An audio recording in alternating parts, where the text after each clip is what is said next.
Romans 10. Brothers, my heart's desire and prayer to God for the Israelites is that they may be saved. For I can testify about them that they are zealous for God, but their zeal is not based on knowledge, since they did not know the righteousness that comes from God and sought to establish their own. They did not submit to God's righteousness. Christ is the end of the law, so that there may be righteousness for everyone who believes.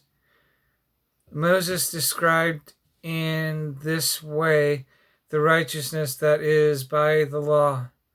The man who does these things will live by them, but the righteousness that is by faith says, do not say in your heart, who will ascend into heaven? That is to bring Christ down. Or who will descend into the depth? That is to bring Christ up from the dead. But what does it say? The word is near you. It is in your mouth and in your heart. That is the word of faith we are proclaiming. That if you confess with your mouth Jesus is Lord, and believe in your heart that God raised him from the dead, you will be saved.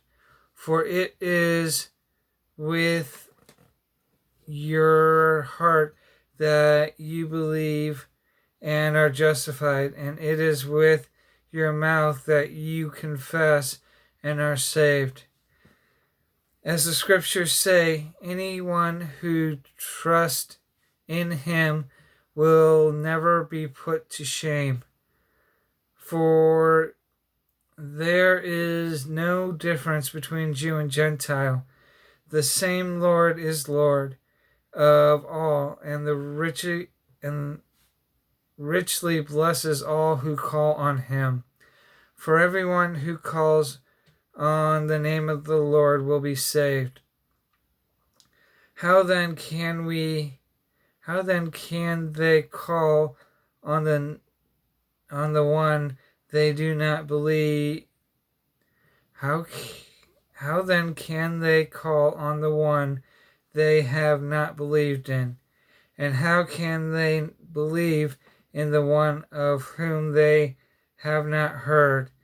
And who can they hear without someone preaching to them? And how can they preach unless they are sent? As it is written, how beautiful are the feet of those who bring good news. But not all the Israelites accept the good news. For Isaiah said, Lord, who has believed our message? Consequently, faith comes from hearing the message, and the message is heard through the word of Christ. But I ask, did they not hear? Of course they did. Their voice has gone out into all the earth, their words to the ends of the world. Again I asked, did Israel not understand? First, Moses says, I will make you envious by those who are not a nation. I will make you angry by a nation that has no understanding. And Isaiah boldly says, I was found by those who did not seek me. I revealed myself to those who did not ask for me. But concerning Israel, he says, all day long I have held out my hand to a disobedient and obstinate people.